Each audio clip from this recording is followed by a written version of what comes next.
S, ಆತ್ಮೀಯ ವೀಕ್ಷಕರೇ, ನಿಮಗೆಲ್ಲವರಿಗೆ ನಮಸ್ಕಾರ. ನಾನು ಇವತ್ತು ಈ ಎಸ್ ಐ ಆರ್ ಮತ್ತು ನಮ್ಮ ಆರ್ ಎಸ್ ಎಸ್ನ ರಿಜಿಸ್ಟ್ರೇಷನ್ ನೋಂದಣಿಯ ವಿಚಾರದಲ್ಲಿ ಆ, ನನಗೆ ತಿಳಿದಂತೆ ಒಲಿದಂತೆ ಹಾಡುವೆ ನನ್ನ ಅಂಕಣದಲ್ಲಿ ಕೆಲವು ವಿಚಾರಗಳನ್ನು ಚರ್ಚಿಸೋಣ ಅಂತ ಬಂದಿದ್ದೀನಿ. ನಿಮಗೆಲ್ಲವರಿಗೆ ಮತ್ತೊಮ್ಮೆ ಹೃತ್ಪೂರ್ವಕವಾಗಿ ನನ್ನ ಚಾನಲ್ಗೆ ಸ್ವಾಗತಿಸ್ತಾ ಇದ್ದೀನಿ.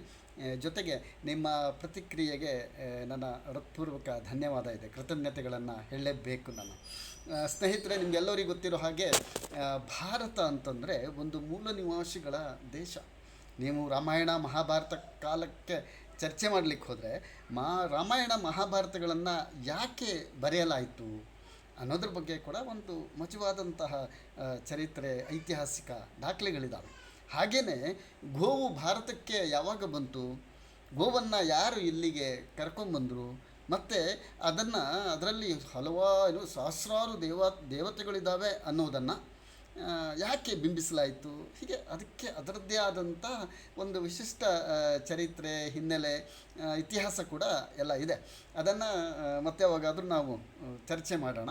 ಇವತ್ತು ನಮ್ಮೆದುರುಗಡೆ ಇರುವಂಥದ್ದು ಭಾರತೀಯ ಮೂಲ ನಿವಾಸಿಗಳ ಶತ್ರುವಾಗಿರುವಂಥ. ಯಾಕಂತಂದರೆ ಇದು ನನ್ನ ಆರೋಪ, ನೀವು ಒಪ್ತಿರೋ ಬಿಡ್ತಿರೋ ಬೇರೆ ಕಥೆ. ಬಟ್ ಈ ಆರೋಪಕ್ಕೆ ನಾನು ಸಮರ್ಥನೆಗಳನ್ನು ಕೊಡ್ತೀನಿ, ನಿಮಗೆ ಸಾಕ್ಷಿಗಳನ್ನು ಕೊಡ್ತೀನಿ. ಒಂದು, ಈ ದೇಶದಲ್ಲಿ ಭಾರತದಲ್ಲಿ ಸುಮಾರು 140-150 ಕೋಟಿವರೆಗೆ ಜನಸಂಖ್ಯೆ ಇದೆ. ಅದರಲ್ಲಿ ಮತದಾರರ ಪ್ರಮಾಣ ಒಂದು 25% ಕಡಿಮೆ ಇರ್ಬೋದು ಆ ಸಂಖ್ಯೆಗಿಂತ. ಈ ಹಿನ್ನೆಲೆಯಲ್ಲಿ ನೋಡಿದಾಗ ಈ ದೇಶದಲ್ಲಿ ಎಷ್ಟು ಜನ, ಯಾವ ಯಾವ ಜಾತಿ, ಧರ್ಮ, ಪಂಥ, ಮತಗಳ ಜನರಿದ್ದಾರೆ ಹಾಗೆ ನೋಡಿದರೆ ಇಲ್ಲಿಯ ಬಹುಸಂಖ್ಯಾತರೇನಿದ್ದಾರೆ, ಇಲ್ಲಿಯ ಮೂಲ ನಿವಾಸಿಗಳಾಗಿರುವಂತಹ ದಲಿತರು ಮತ್ತು ಹಿಂದುಳಿದ ವರ್ಗಗಳು. ಈ ಹಿಂದುಳಿದ ವರ್ಗಗಳಲ್ಲಿ ಒಂದೊಂದು ಸಮುದಾಯಕ್ಕೆ ಒಂದೊಂದು ಥರ ಚರಿತ್ರೆ ಮತ್ತು ಇತಿಹಾಸ ಇದೆ. ಯಾಕಂತಂದರೆ ಈಗ ಫಾರ್ ಎಕ್ಸಾಂಪಲ್ ನಾವು ಕ್ಷತ್ರಿಯರು ಅಂತ ಏನು ಹೇಳ್ಕೊಳ್ತೀವಿ, ಸೈನಿಕರು ಅಂತ ಹೇಳ್ಕೊಳ್ತೀವಿ. ನಾವು ರಾಜರ ಕಾಲದಲ್ಲಿ ಒಂದು ಭಾಗದಿಂದ ಇನ್ನೊಂದು ಭಾಗಕ್ಕೆ ವಲಸೆ ಹೋಗಬೇಕಾದಂಥ ಅನಿವಾರ್ಯತೆ, ಬೇರೆ ಬೇರೆ ರಾಜರುಗಳ ಜೊತೆಗೆ ಸೈನಿಕರಾಗಿ ಕೆಲಸ ಮಾಡಲೇಬೇಕಾದಂತಹ ಅವಶ್ಯಕತೆ, ಅನಿವಾರ್ಯತೆ ಇದ್ದಿದ್ದರಿಂದ ನಮಗೆ ಮೊಬಿಲಿಟಿ ಅನಿವಾರ್ಯವಾಗಿತ್ತು. ಅಂತಂದರೆ ನಾವು ವಲಸೆ ಹೋಗೋದು ಬಹಳ ಅನಿವಾರ್ಯವಾಗಿತ್ತು. ಆದರೂ ಕೂಡ ನೂರಾರು ವರ್ಷಗಳಲ್ಲಿ ಬೇರೆಯವರು ಬೇರೆ ಬೇರೆ ಕಡೆ ಹೋಗಿ ವಲಸೆ ಹೋಗಿ ಇದೇ ಭಾರತದ ನಿವಾಸಿಗಳು ಬೇರೆ ಬೇರೆ ಕಡೆ ಎಲ್ಲೆಲ್ಲೋ ಸೆಟ್ಲ್ ಆಗಿದ್ದಾರೆ. ಈ ಸಂದರ್ಭದಲ್ಲಿ RSS ಅನ್ನುವಂತಹ ಒಂದು ರಾಷ್ಟ್ರೀಯ ಸ್ವಯಂ ಸೇವಕ ಸಂಘ ಅಂತ ಹೇಳ್ಕೊಳ್ತಾರೆ. ಸ್ವಯಂ ಸೇವೆ ಅಂತಂದರೆ ಏನು? ನೀವು ಈ ದೇಶದ ಮೂಲ ನಿವಾಸಿಗಳಿಗೆ, ಈ ದೇಶದ ಬಹುಸಂಖ್ಯಾತರಿಗೆ ವಿರುದ್ಧವಾಗಿ ನಡ್ಕೊಳ್ಳುವಂಥದ್ದು. ಆಮೇಲೆ ನಿಮ್ಮ ಬಹುಸಂಖ್ಯಾತತ್ವ ಅಂತಂದರೆ ಏನು? ನಾನು BJPಯವರಿಗೆ ಹಲವಾರು ಸಾರಿ ಪ್ರಶ್ನೆ ಮಾಡ್ತಿದ್ದೆ. ಯಾಕಂತಂದರೆ RSS ಅವ್ರ ಬಗ್ಗೆ ನಾವೇನಾದರೂ ಮಾತಾಡಿದರೆ RSS ಅವರು ಅಷ್ಟು ತೀಕ್ಷ್ಣವಾದ ಪ್ರತಿಕ್ರಿಯೆಗಳನ್ನು ಕೊಡಲ್ಲ. ಪಟ್ಟನೆ ಪ್ರತಿಕ್ರಿಯೆ ಕೊಡುವಂಥವ್ರು BJPಯವರು. ಯಾಕಂತಂದರೆ RSSನ ಸಂಪೂರ್ಣ ಲಾಭ ಏನಾದರೂ ಇವತ್ತು ತಗೊಳ್ತಾ ಇದ್ದರೆ ಅದು BJPಯಲ್ಲಿರುವಂಥ ನಾಯಕರು. ಈ RSSನವರು ಬಹಳ ಪ್ರಖಂಡ್ರವರು, ಕೆಲವು ಪಂಡಿತರುಗಳೆಲ್ಲ ಇದ್ದಾರೆ. ಅವ್ರುಗಳು ಏನು ಹೇಳ್ತಾರೆ ಅಂದರೆ, ವೇದಿಕೆ ಮೇಲೆ ಅವರ ಶಾಖೆಗಳ ತರಬೇತಿ ಶಿಬಿರಗಳಲ್ಲಿ ತಮ್ಮಲ್ಲಿರುವಂತಹ ಯಾವುದೋ ವಿಚಾರಗಳನ್ನು ಈ ಮೂರ್ಖರ ತಲೆಯಲ್ಲಿ ಹಾಕಿಬಿಡ್ತಾರೆ. ಇವರೇನು ಅಲ್ಲಿ ಶಿಬಿರಕ್ಕೆ ಅಲ್ಲಿ ಇಲ್ಲಿ ಹೋಗ್ತಾರಲ್ಲ, ಒಂದು ತರಹ ವಿಷ ಕುಡಿದಂತೆ.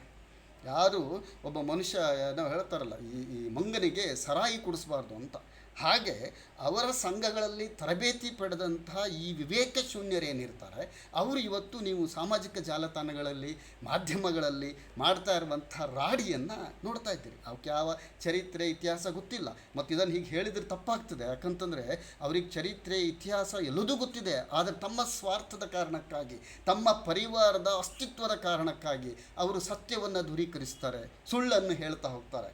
ನನಗೆ ಗೊತ್ತಿಲ್ಲ, ಬಹಳ ಜನ ಈ RSSನ್ನು ರಾಷ್ಟ್ರೀಯ ಸುಳ್ಳುಕೋರರ ಸಂಘ ಅಂತ ಹೇಳ್ತಾರೆ. ಯಾಕಂತಂದರೆ ಇದನ್ನು ಬಹುಶಃ ಕರ್ನಾಟಕದಲ್ಲಿ ಒಬ್ಬ BJPಯ ಪ್ರಮುಖ ಪೊಲಿಟಿಷಿಯನ್ನು ಪ್ರಾರಂಭದಲ್ಲಿ ಹೇಳಿದರು ಅಂತ. ಬಟ್ ಇಡೀ ದೇಶದಲ್ಲಿ ಜುಮ್ಲಾ ಪಾರ್ಟಿ BJP, ಜುಮ್ಲಾ ಪರಿವಾರ RSS ಅಂತ ಕರೀತಾ ಇದ್ದಾರೆ. ಈ RSSನವರಿಗೆ ನಾವು ನಿಮ್ಮನ್ನು ವಿರೋಧ ಮಾಡೋದನ್ನು ಬಿಟ್ಟು ಬಿಡ್ತೀವಿ, ಅಥವಾ ಅದನ್ನು ನಾವು ಲೆಕ್ಕಕ್ಕೆ ತಗೊಳ್ಳೋದು ಬೇಡ. ಇವತ್ತು ಯಾರೇ ಒಬ್ಬ ಈಗ ನಮ್ಗನ್ಸುತ್ತೆ ಯಾರೋ ಒಬ್ಬ ಸಣ್ಣ ಪುಟ್ಟವನು ಅವನಿಗೆ ತೆರಿಗೆ ತುಂಬಲಿಕ್ಕೂ ಅಗತ್ಯ ಇರಲ್ಲ, ಯಾವುದೋ ಒಂದು ಸಂಸ್ಥೆ ಕಟ್ಟಬೇಕಾದಂಥ ಸಾಮರ್ಥ್ಯವೂ ಇರೋದಿಲ್ಲ, ಭಾಳ ಬಡವನಾಗಿರ್ತಾನೆ.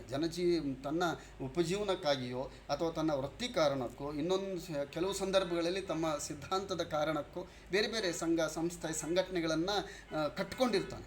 ಆತನಿಗೆ ನೀವು ರಿಜಿಸ್ಟ್ರೇಷನ್ ಮಾಡಲೇಬೇಕು, ಈ ದೇಶದ ಕಾನೂನುಗಳನ್ನು ಪಾಲಿಸಲೇಬೇಕು, ತೆರಿಗೆಯನ್ನು ಕಟ್ಟಲೇಬೇಕು, ನಿಮ್ಮ ಲೆಕ್ಕಪತ್ರವನ್ನು ಕೊಡಲೇಬೇಕು ಅಂತ ಹೇಳ್ಕೊಂಡು ಎಲ್ಲ ಸರ್ಕಾರಗಳು ಒತ್ತಾಯಿಸ್ತವೆ. ಸ್ಥಳೀಯ ಸಂಸ್ಥೆಗಳಿಂದ ಪ್ರಾರಂಭವಾಗಿ ಕೇಂದ್ರ ಸರ್ಕಾರದವರೆಗೆ ಎಲ್ಲ ಸರ್ಕಾರಗಳ ಕಾನೂನು ಅಡಿಯಲ್ಲಿ ಈ ಜನಸಾಮಾನ್ಯ ಬರ್ತಾರೆ. ಅರೆ ನೀವು ವಿಶ್ವದ ದೊಡ್ಡ ಸಂಘಟನೆ ಅಂತ ಹೇಳ್ತೀರಾ, ಮತ್ತು ನಿಮಗೆ ಸಾವಿರಾರು ಕೋಟಿ ರೂಪಾಯಿ ಟ್ರಾನ್ಸಾಕ್ಷನ್ ಆಗ್ತದೆ ಎಲ್ಲ ಇದೆಯಲ್ಲ. ಇವತ್ತು ಸಾಮಾಜಿಕ ಜಾಲತಾಣಗಳಲ್ಲಿ ಮಾಧ್ಯಮಗಳಲ್ಲಿ ಬರ್ತಾ ಇದೆ. ನಿಮ್ಮ ಐಷಾರಾಮಿ ಆಫೀಸ್ಗಳು, ನಿಮ್ಮ ಕಾರ್ಯಕರ್ತರಿಗೆ ಸಿಗ್ತಾ ಇರುವಂಥ ಜೆಡ್ ಕ್ಯಾಟಗರಿಯ ರಕ್ಷಣಾ ವ್ಯವಸ್ಥೆ, ಇವೆಲ್ಲವುಗಳನ್ನು ನೋಡಿದಾಗ ಅರೆ ನೀವು ರಿಜಿಸ್ಟ್ರೇಷನ್ ಆಗಲಿಕ್ಕೆ ತಯಾರಿಲ್ಲ, ಈ ದೇಶಕ್ಕೆ ಲೆಕ್ಕಪತ್ರಗಳನ್ನು ಕೊಡಲಿಕ್ಕೆ ತಯಾರಿಲ್ಲ, ಜನಸಾಮಾನ್ಯನಿಗೆ ಬಿಟ್ಟಾಕಿ ನಿಮ್ಮ ಹುಳುಗಳನ್ನು ತಯಾರು ಮಾಡ್ತಿರಲ್ಲ ನೀವು ಶಿಬಿರಗಳಲ್ಲಿ, ಅವರುಗಳು ಬೇರೆ ಬೇರೆಯವರಿಗೆ ಕೊಡ್ತಾ ಇರುವಂಥ ತೊಂದರೆಯನ್ನು ನೋಡಿದರೆ ನೀವು ಯಾವ ಥರ ಸಂಸ್ಕಾರ ಕಲಿಸ್ತೀರೋ, ನಿಮ್ಮದು ಸಂಸ್ಕೃತಿ ಯಾವುದು, ಯಾವ ಕಾರಣಕ್ಕೆ ನೀವು ಇದ್ದೀರಿ, ನಿಮ್ಮ ಉದ್ದೇಶ ಏನು, ನೀವಿಲ್ಲಿ ಏನು ಮಾಡ್ತಾ ಇದ್ದೀರಿ, ಇದನ್ನೆಲ್ಲವುಗಳೆಲ್ಲ ನಾವು ಪರಾಮರ್ಶೆ ಮಾಡಬೇಕಾಗ್ತದೆ. ಸ್ವಾಮಿ, ಇವತ್ತು ನಿಮ್ಮನ್ನು ಪ್ರಶ್ನೆ ಮಾಡಿದಂಥವರು ಸಾಮಾನ್ಯ ವ್ಯಕ್ತಿಯಲ್ಲ, ಅವರು ಕರ್ನಾಟಕ ಸರ್ಕಾರದ ಒಬ್ಬ ಗೃಹ ಮಂತ್ರಿ. ಅವ್ರು ಹೇಳ್ತಾ ಇದ್ದಾರೆ, ನಾನು ಕೇಳಿದ್ದೀನಂತ ಕೊಡಬೇಡಿ, ಸರ್ಕಾರ ಕೇಳ್ತಾ ಇದೆ, ಸರ್ಕಾರ ಕೇಳ್ತಾ ಇರೋದಕ್ಕೆ ಉತ್ತರವನ್ನು ಕೊಡಿ ಅಂತ. ನೀವು ಈ ಕೇಳಿದ ಪ್ರಶ್ನೆಗೆ ಉತ್ತರ ಕೊಡೋದನ್ನು ಬಿಟ್ಟು ಬೇರೆ ಎಲ್ಲವನ್ನು ಮಾಡ್ತಾ ಇದ್ದೀರಿ, ಬೇರೆ ಎಲ್ಲ ವಿಮರ್ಶೆಗಳನ್ನು ಮಾಡ್ತಾ ಇದ್ದೀರಿ, ಅವಾಚ್ಯವಾಗಿ ನಿಂದಿಸ್ತಾ ಇದ್ದೀರಿ. ಎಂಥ ಸಂಸ್ಕಾರವನ್ನು ಕಲಿಸ್ತೀರಿ RSS ಅಲ್ಲಿ? ನಿಮಗೆ ಪ್ರಶ್ನೆ ಮಾಡಿದವರಿಗೆ ದೂಷಣೆ ಮಾಡೋದು, ನಿಂದನೆ ಮಾಡೋದು ಇದಾನ ನೀವು ಅಲ್ಲಿ ಕಲಿಸ್ಕೊಡುವಂಥದ್ದು. ಇದ್ರ ಜೊತೆಗೆ ನಾನು ನಿಮ್ಗೆ ಹೇಳ್ತೀನಿ, ನಾನು ಕೆಲವು ಈ RSSನ ಸ್ವಲ್ಪ ಪ್ರಮುಖರು, ಬಹಳ ಅವರಲ್ಲೇನು ಬೌದ್ಧಿಕರು ಅಂತಾರಲ್ಲ ಅಂಥ ಮಹಾನುಭಾವರನ್ನೆಲ್ಲ ಹತ್ತಿರದಿಂದ ನೋಡಿದ್ದೀನಿ. ಒಬ್ಬ ವ್ಯಕ್ತಿ ಸಿರ್ಸಿಯ ಒಂದು ಕಾಲೇಜ್ನಲ್ಲಿ ಪತ್ರಿಕೋದ್ಯಮದ ಹೆಡ್ ಅಂತ ಬರ್ತಾನೆ. ಈಗ ಗೊತ್ತಲ್ಲ ಎಚ್ ಒ ಡಿ ಅಂತ ಎಲ್ಲಿರ್ತಾರೆ ಈಗ ವಿದ್ಯೋ ಗೊತ್ತಿಲ್ಲ, ನಾವೆಲ್ಲ ಓದ್ತಾ ಇರೋ ಸಂದರ್ಭದಲ್ಲಿ ಅಥವಾ ನಾವು ನೌಕರಿ ಮಾಡ್ತಾ ಇರುವಂಥ ಸಂದರ್ಭದಲ್ಲಿ ಆ ಥರ ಕಾಲೇಜುಗಳಲ್ಲಿ HOD ಅಂತ ಇರಲಿಲ್ಲ, ಯೂನಿವರ್ಸಿಟಿಗಳಲ್ಲಿ ಇರ್ತಾರೆ. ಸೊ ಈ ಸಿರ್ಸಿಯ ಕಾಲೇಜ್ನಲ್ಲಿ ಬಂದಂಥ ಒಬ್ಬ RSSನ ಕೆಟ್ಟ ಹುಳು, ಆತನದು ಎಜುಕೇಷನ್ ಕೂಡ ಆಗಿಲ್ಲ, ಅರ್ಹತೆ ಕೂಡ ಇಲ್ಲ, ಯೋಗ್ಯತೆ ಕೂಡ ಇಲ್ಲ. ಆತ ಬಂದ್ಕೊಂಡು ಅಲ್ಲಿ ತಾನು HOD ಅಂತ ಹೇಳ್ಕೊಂಡು ಮೆರಿತಾನೆ. ಅರ್ಥ ಆಯಿತು? ಅವನನ್ನು ಅಲ್ಲಿಂದ ತೆಗೆಸಲಾಯಿತು, ಅವನನ್ನು ಒಂದು ಕತೆ ಬೇರೆ ಆಯಿತು, ಅದು ಬೇರೆ ಕತೆ. ಇವತ್ತು ಅವನನ್ನು ಸ್ಥಿತಿಯನ್ನು ನೋಡಿದರೆ ಇವನ RSS ಟ್ರೈನಿಂಗಿನ ಫಲಶ್ರುತಿ ಏನು ಅನ್ನೋದು ಅರ್ಥ ಆಗ್ತದೆ.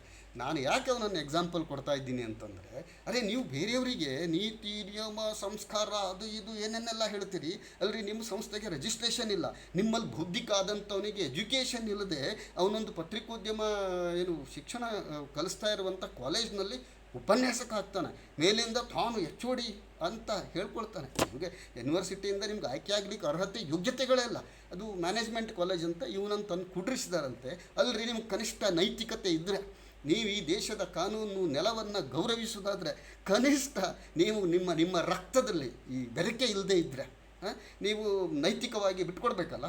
ನನಗೆ ಯೋಗ್ಯತೆ ಇಲ್ಲ, ನಾನು ಆ ಕಾಲೇಜಿಗೆ ಬರೋದಿಲ್ಲ ಅಂತ ಹೇಳಬೇಕಲ್ಲ.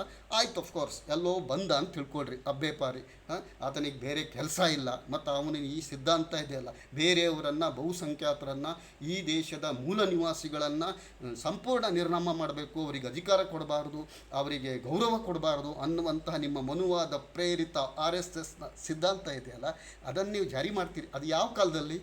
ಅವತ್ತು ಕಾಂಗ್ರೆಸ್ ಅಧಿಕಾರದಲ್ಲಿತ್ತು. ಈ ಮೂರ್ಖ ಹೇಳ್ತಾ ಇದ್ದೀನಲ್ಲ ನಾನು, ಸಚ್ಚಿದಾನಂದ ಹೆಗಡೆ ಅಂತ, ಈತ ಅಲ್ಲಿ ಉಪನ್ಯಾಸಕ್ಕಾಗಿ ಸೇರಿಕೊಂಡಿದ್ದ. ಆನಂತರ BJP ಸರ್ಕಾರ ಬರುತ್ತೆ. BJP ಸರ್ಕಾರ ಬಂದಾಗ ಈತನನ್ನು ಮದ್ಯಪಾನ ಸಂಯಮ ಮಂಡಳಿಯ ರಾಜ್ಯ ಅಧ್ಯಕ್ಷನನ್ನಾಗಿ ಈತನನ್ನು ಆಯ್ಕೆ ಮಾಡ್ತಾರೆ.